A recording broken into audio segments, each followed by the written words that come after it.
single day.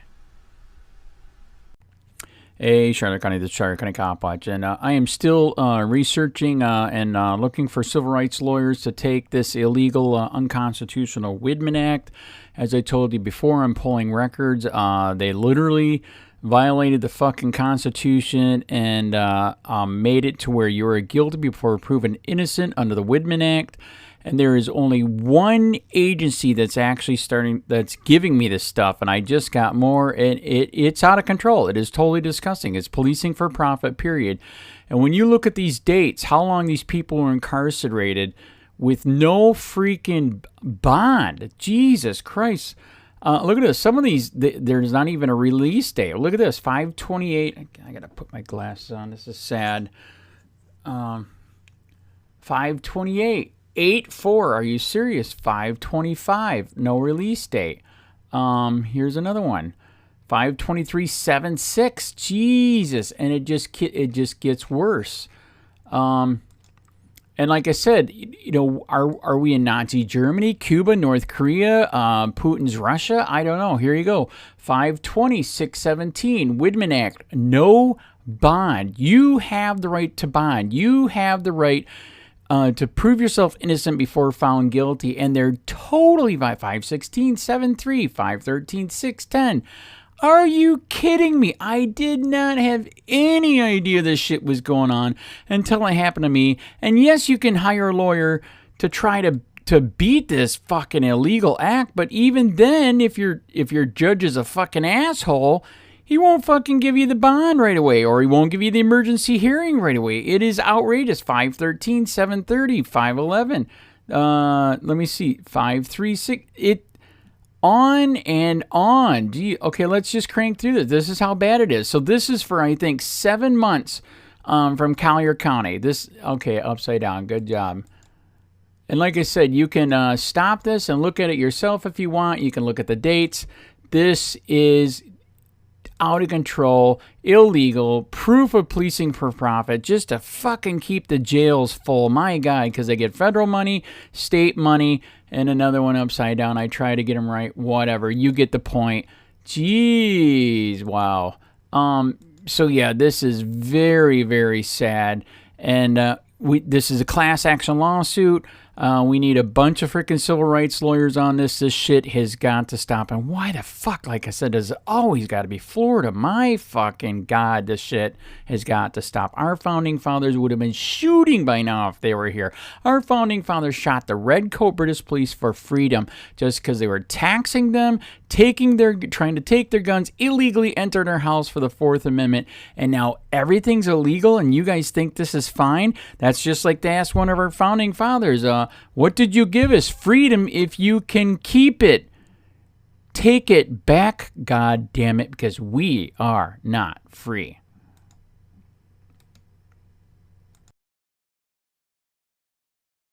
Widman Act, named after fallen Fort Myers officer, to become law. By. Published on May 4, 2011. The third time was the charm for the Andrew Widman Act. After failing to pass through the legislature the last 2 years, the bill, which is named after the slain Fort Myers police officer and designed to give officers and judges the necessary tools to keep repeat violent felony offenders off the streets, is now heading to Governor Rick Scott's desk to be signed into law. The Florida House passed the bill 115-1 on Wednesday. The only holdout, Representative Betty Young, D. Tampa, switched her vote after roll call. The Senate unanimously passed the bill last week. Freshman Representative Matt Caldwell, R-Lehigh Acres, who sponsored the bill in the House, called it his greatest success so far as a lawmaker. He also credited Senator Lizbeth Benequisto, R. Wellington, the Senate sponsor, as well as his predecessor, Nick Thompson, who carried the bill the previous 2 years in the House. Officer Andrew Widman was gunned down by a violent felon who should have been in prison because of the violations of his probation, Caldwell said on the floor. This bill will address that concern. The House passed the bill every year since it was first introduced in 2009, but it has never made it out of the Senate until this year.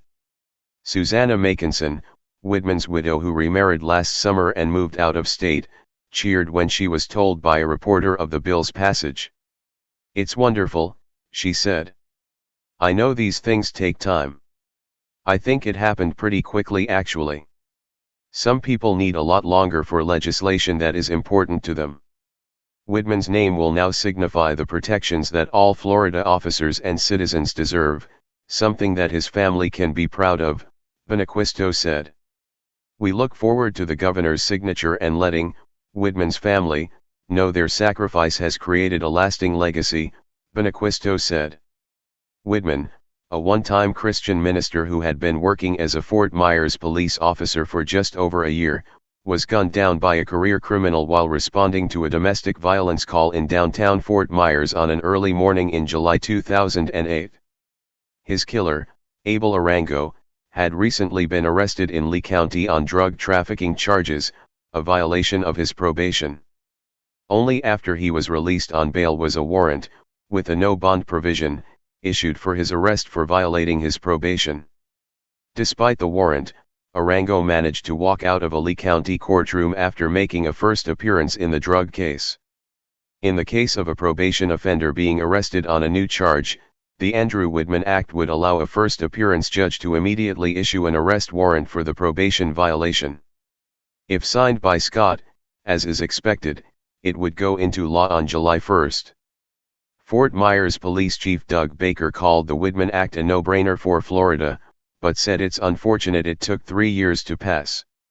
"It will help bring closure to his department," Baker said, "but more importantly, it will help save lives by keeping violent offenders behind bars. I'm very humbled and honored that our officers' name is attached to legislation that is going to protect and save the lives of future law enforcement officers in the state, and community members," Baker said. "For us, we are never going to forget Officer Widman's sacrifice. 10 Florida law enforcement officers have died or been killed in the line of duty so far this year, 6 by gunfire, according to the Officer Down Memorial Page website. The Widman Act could help prevent future law enforcement killings," Caldwell said. "We've lost more than a half dozen officers this year that very well could have not happened if we had had this in place already," he said. "All of those killers were violent ex-felons who should be behind bars." Makinson said passage of the legislation is a good thing that she's wanted to happen, but said she didn't believe it would bring closure. "I don't know how any form of legislation could do that," she said. "It's never going to bring Andy back. It's never going to heal my children. That's something that really only God can do, and really it takes a lot of time." Connect with Ryan Mills at www.naplesnews.com/staff/Ryan-Mills.